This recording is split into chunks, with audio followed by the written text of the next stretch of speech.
Magandang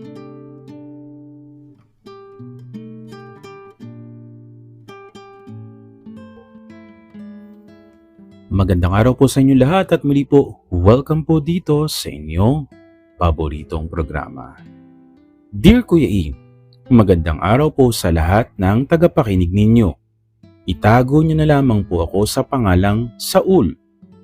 Gusto ko pong ibahagi ang simula ng isang hindi inaasahang koneksyon sa isang tao na nagbago sa paraan ng pagtingin ko sa aking sarili at sa mundo. Nasa isang cafe ako nung umaga. Inaayos ang kamera at mga larawan para sa isang freelance project. Tahimik ang lugar at tila perpekto para sa akin na pag-concentrate sa mga detalye ng shots.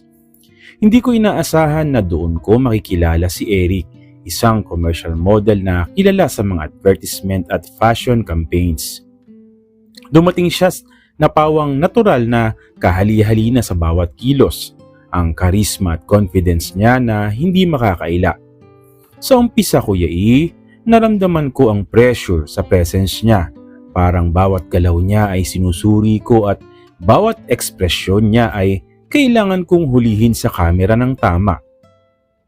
Ngunit sa kabilang banda, napansin ko rin ang focus at dedication niya sa sarili niya, na pati na rin sa akin bilang photographer. May kakaibang energy siya na kahit hindi ko gustong aminin na humihikayat sa akin na maging mas mahusay. Nagkaroon kami ng maikling pag-uusap tungkol sa lighting at angles. Ang ganda ng capture mo, sabi ni Eric na bahagyang nakangiti. Salamat, gusto ko lang talaga kuhanin ang totoong essence ng tao. Sagot ko. Sa simpleng palitan ng salita, may curiosity na nagsimulang umusbong sa pagitan namin, Kuya E. Sa mga sumunod na araw, palagi ko siyang nakikita sa cafe o sa iba pang locations para sa shoots. Hindi naman kami nag-uusap ng matagal pero palaging may mga sandali na nagkakaintindihan kami kahit hindi sinasabi. May mga pagkakataon na nahuhuli ko siya sa candid moments na tinitingnan niya ang paligid, naglalakad ng tahimik o nagbibirong konti sa crew. Ang mga simpleng gestures na yon ay nagdudulot ng kakaibang impact sa akin. Napansin ko rin na sa kabila ng pagiging modelo, may soft side si Eric na bihirang ipakita sa publiko. Minsan, nakikita ko siyang tumititig sa malayo na parang iniisip ang malalim na bagay o humihinga ng malalim bago magsimula sa pose. Sa mga sandaling iyon, Kuya E, naiisip ko kung gaano kahirap ang pressure na dala ng industriya sa kanya at parang nararamdaman ko rin ang pangangailangan niyang tanggapin bilang tao, hindi lang bilang modelo lamang. Sa isa sa commercial shoots namin, habang nag-a-adjust ako ng lens, nakaupo siya sa tabi ng window at nakangiti ng tahimik. Minsan, nakaka-stress din ang mga ganitong days, sabi ni Eric na mahina lang. Alam ko pero importante ring ma-enjoy ang bawat moment. Sagot ko naman kahit hindi ko alam kung nakikinig siya sa akin o nag-iisip lang ng sarili niyang mundo. Ngunit sa simpleng palitan na yon, may unti-unting koneksyon na nabuo. Isang tiwala na mas malalim kaysa sa trabaho lamang. At habang tumatagal, natutunan naming mag-adjust sa isa't isa. Sa mga simpleng detalye ng trabaho, kunwari kung paano niya hahawakan ng props at kung paano ko siya iniinstruksyon, nalaman namin ang halaga ng collaboration. Hindi lang kami nagkakaintindihan sa technical na aspeto ng isang commercial shoot, kundi sa paraan ng pagtingin sa bawat isa. Halos bawat tawa at ngiti ay may kasamang curiosity at pagnanais na mas makilala pa ang isa't isa. Isang gabi, Kuya E, matapos ang commercial shoot namin ni Eric, naglalakad kami palabas ng studio habang pinagmamasdan ng lungsod. Tahimik ngunit ramdam ang koneksyon sa pagitan namin. Hindi namin kailangan ng marami pang salita. Ang simpleng pagiging present sa isa't isa ay sapat na sa amin. Salamat sa araw na to, Eric, sabi ko. Salamat din, Saul. Parang mas magaan ang araw kapag kasama ka, sagot ni Eric sa akin. Hindi ko inaasahan na sa simpleng interaksyon na yon, magsisimula ang isang bagay na mas malalim kaysa sa professional relationship. Unti-unti, Kuya E, nagiging bahagi na rin siya ng personal kong mundo. Ang bawat mensahe na ipinapadala niya para magpasalamat o mag-follow up tungkol sa commercial shoot ay may kasamang warmth at sincerity. Sa tuwing tumitingin siya sa akin habang nire-review ko ang mga kuha, parang sinasabi ng mga mata niya, nakikita kita, hindi lang bilang photographer kundi bilang tao. Ngunit hindi rin makakaila ang takot na dala ng bawat damdamin. Natatakot akong masaktan, natatakot akong hindi niya makita ang tunay kong sarili at natatakot akong baka ang modeling industry pressures niya ay mas mahalaga kaysa sa anumang koneksyon namin. Subalit sa bawat araw, natututo akong maging matapang, magpakatotoo at pahalagahan ang bawat sandaling kasama ko siya. Habang lumilipas ang panahon, nagkaroon kami ng mga simpleng bonding moments. Minsan sa coffee breaks, nagtatawanan kami sa maliit na mishaps sa set at minsan, nagkakaroon ng konting jokes habang inaayos ang lighting. Minsan, tahimik lang kami habang nakaupo sa tabi ng equipment, pinagmamasdan ng skyline ng lungsod. Ang mga sandaling yon ay nagiging pundasyon ng trust at unti-unting paghuhubog ng mas malalim na damdamin. Napagtanto ko rin na si Eric ay may sariling insecurities at pressure. Ang kanyang pagiging modelo ay hindi lang glamour, may kasamang expectations, scrutiny at walang katapusang demand na maging perfect. Ngunit sa akin, hindi niya kailangang itago ang kanyang kahinaan.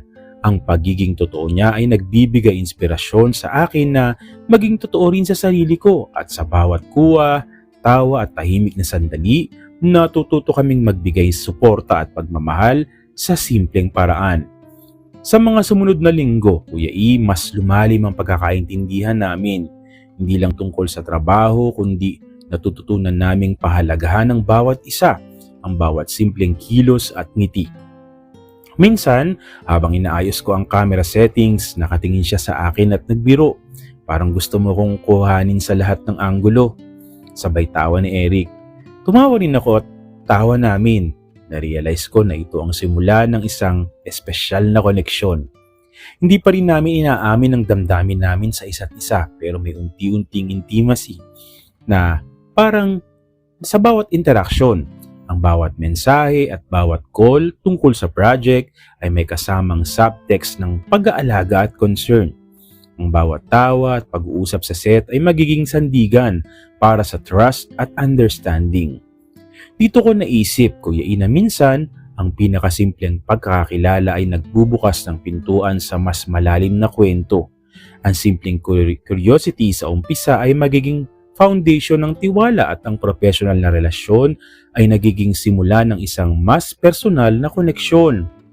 Ang kwento namin ni Eric ay nagsisimula pa lang pero ramdam ko na may potensyal itong lumalim sa isang bagay na hindi lang tungkol sa trabaho kundi sa totoong pagmamahal at inspirasyon. Habang tumatagal ang mga photoshoot at iba pang mga proyekto, mas nakikilala namin ang isa't isa. Sa bawat sesyon, hindi lang ang technical na aspeto ng photography at modeling ang pinagtutuunan ng pansin namin, kundi pati na rin ang pagkatao ng bawat isa. Nakita ko kay Eric ang kanyang vulnerability sa kabila ng karisma at confidence sa harap ng kamera. Ramdam ko ang pressure ng modeling industry at ang pangamba na baka hindi siya tanggapin kung hindi perfect ang bawat pose at expression. Minsan sa gitna ng commercial shoot, napapansin ko ang paghinga niya ng malalim at mabilis. Okay ka lang ba, Eric? Tanong ko sa kanya na bahagyang may pag-aalala. Ngumiti si Eric ng mahinahon at tumango. Oo, okay lang, medyo nakakapagod lang minsan. Hindi niya ito pinapakita sa publiko pero sa akin, halata ang stress at takot na dala ng kanyang trabaho. Sa kabilang banda, nakita rin ni Eric ang dedication at passion ko sa trabaho, Kuya E. Kahit wala akong mga papuri o hype, ginagawa ko ang lahat ng mga kaya ko para makuha ang tamang kuha at maipakita ang totoong essence ng bawat subject. Napapansin niya kung paano ko inaayos ang lighting, kung paano ko kinukonsidera ang bawat anggulo at paano ko pinahahalagahan ang bawat detalye. Sa bawat simpleng pagtutulungan, ramdam namin ang mutual respect at admiration. may mga sandali ring nakakatawa. Halimbawa, isang araw, habang nag-a-adjust ng props, aksidenteng natapon ng kape sa isang lens. "Ay, sorry Saul," tawag ni Eric sabay tawa. Tumawa rin ako kahit medyo na-stress sa spill. "Okay lang Eric, pero next time, mas careful lang tayo." Sagot ko, sabay tawa rin. Sa mga ganitong simpleng okasyon, mas lumalapit kami sa isa't isa na hindi lang bilang mga professionals kundi bilang tao na nagtitiwala at nagmamahalan sa bawat interaksyon.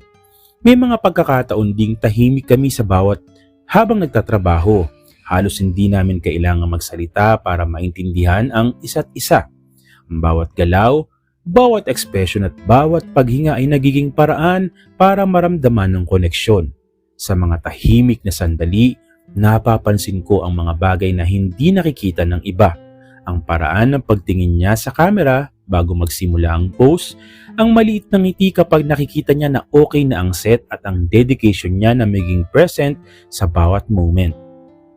Habang tumatagal, unti-unting nahuhulog ang damdamin namin sa isa't isa, pero parehong natatakot kami sa vulnerability at posibleng rejection. Natatakot akong baka hindi niya tanggapin ang totoong ako at natatakot rin siyang baka hindi ko kayanin ang pressure at ang kanyang mundo.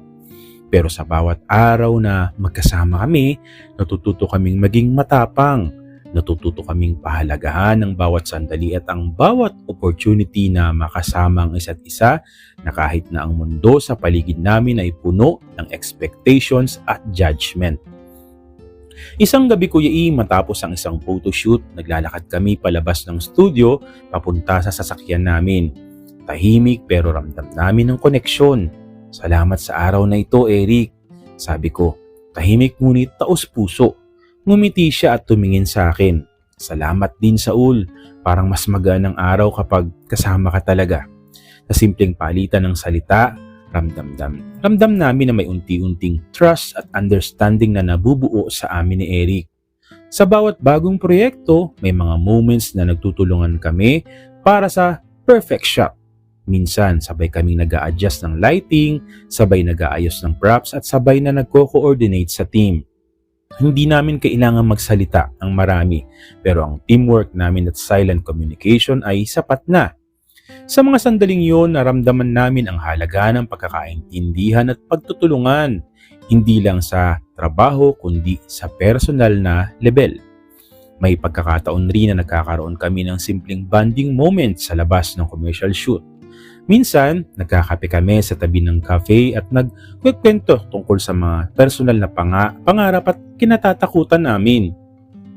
Dito ko nakita ang soft side ni Eric, ang pagiging totoo at pagiging sensitibo sa sarili niyang kahinaan. Sa bawat kwento, mas lalo kong na-appreciate ang kanyang tao, hindi lang ang modelong nakikita ng lahat, pagkatao niya.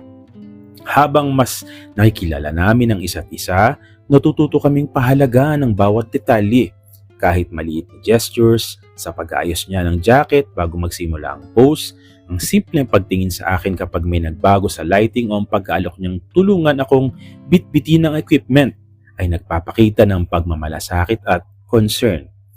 Sa mga sandaling yun Kuya E, natutunan naming maging aware sa presence ng isa't isa at magbigay respeto at suporta. Pero unti-unti, may intimacy na nabubuo sa aming dalawa. Ang bawat mensahe at bawat tawag tungkol sa project ay may kasamang pag-aalaga na at concern.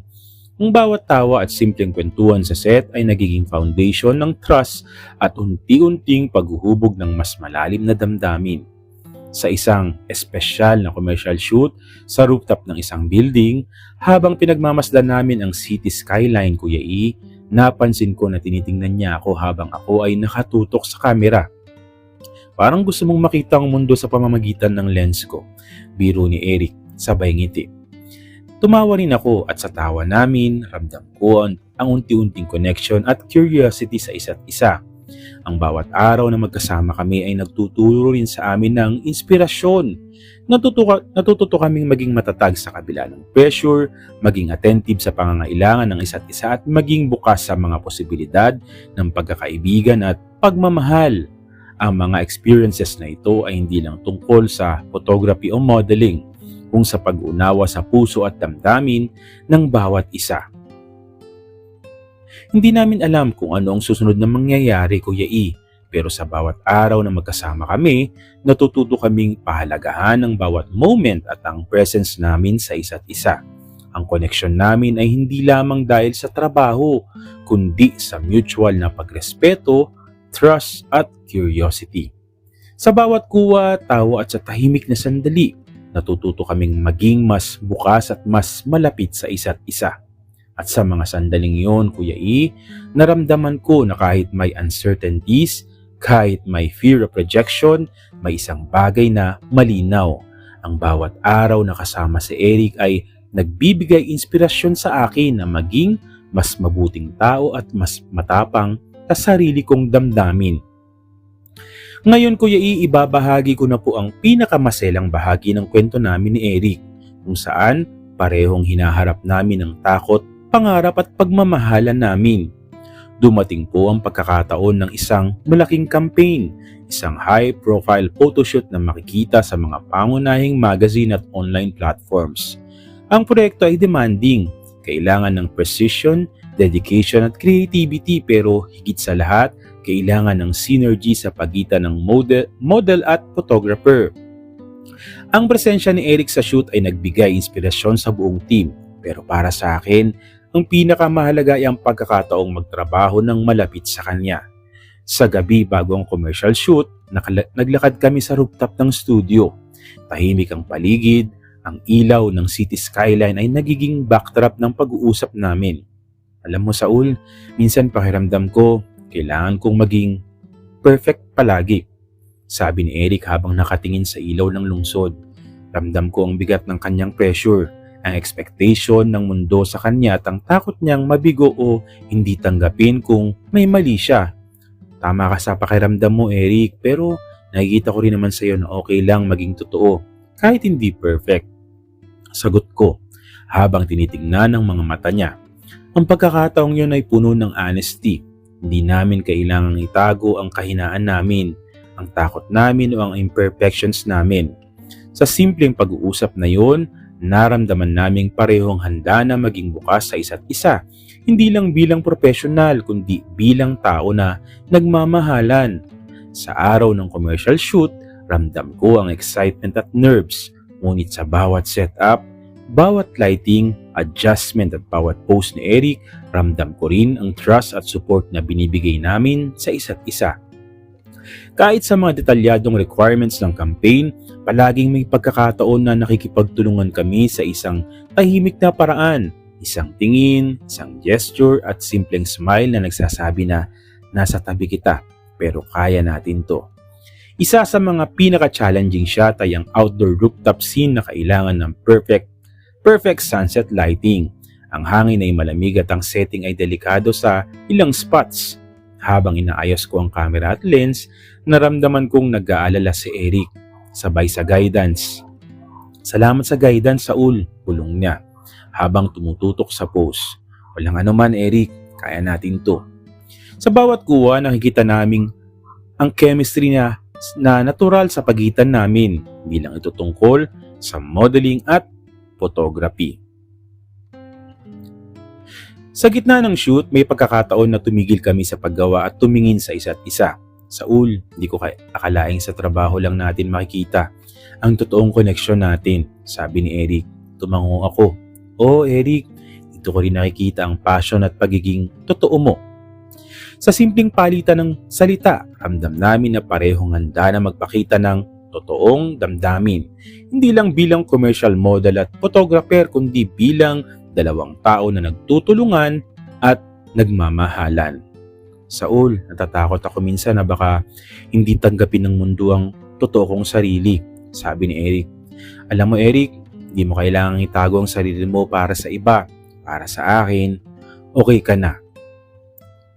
Kuya E, matapos ang shoot, sa isang lugar o sa isang bahagi ng rooftop, bigla akong sinunggaban ng halik ni Eric. Wala na mga tao noon at nagbabaan na. Kuya E, hindi ko alam na doon pala mangyayari ang lahat. Sa madaling salita ay nakuha ko si Eric. Alam ko naman Kuya E na may kalakihan din ang kanya. Pero nagulat ako na iba pala talaga ang kanyang hinaharap. Nangyari na ang lahat sa amin Kuya E. Na hanggang sa umuwi sa kanilang bahay ay may naganap. At aaminin ko Kuya E, may pagpasok sa aking lagusan. Yun ang unang pagkakataon Kuya E na may naganap sa akin na ganon. Fast forward Kuya E, habang tumatagal ang campaign, mas lalo naming pinapahalagahan ang teamwork. Teamwork na kahit stress sa labas ay nakukuha na namin na magkaroon ng mga magagandang moments na magkasama kami. Sinabi rin niya sa akin na mahal niya ako kahit ano pa ang mangyari. Salamat sa lahat Saul. Hindi ko kalaing makakahanap ako ng ganitong koneksyon sa trabaho. Ang mga moments na yon ay nagpatibay sa relasyon namin Kuya E.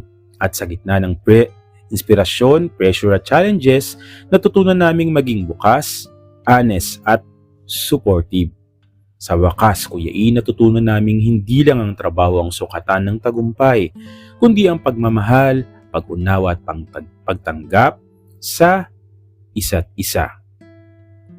Ang love journey namin ay hindi lang kwento ng commercial model at photographer, kundi kwento ng dalawang tao na natutunan ng halaga ng pagiging tunay, pagtitiwala at pag-ibig sa gitna ng mundo ng expectation at challenges. Maraming salamat po sa pagkakataon na maibahagi ko ito sa lahat ng nakikinig ng Kuya E Stories. Hanggang sa muli, Saul. Wow, ang ganda naman ng kwento nila. No? Sa kabila ng mga pressure talaga sa buhay, syempre, at di mo alam na dun mo pa pala mas mahanap yung, sabi mo nga, yung confidence, yung trust na tungkol sa pagmamahalan nyo at maging bukas sa isa't isa at magmahalan, no? Kumbaga, magandang, isa talaga to sa magandang teamwork, yung pagmamahalan, no? Well, maraming salamat po muli at siyempre maraming salamat sa lahat ng patuloy na sumusubaybay, sumusuporta dito lamang po sa inyong paboritong programa. Maraming salamat po sa inyong lahat.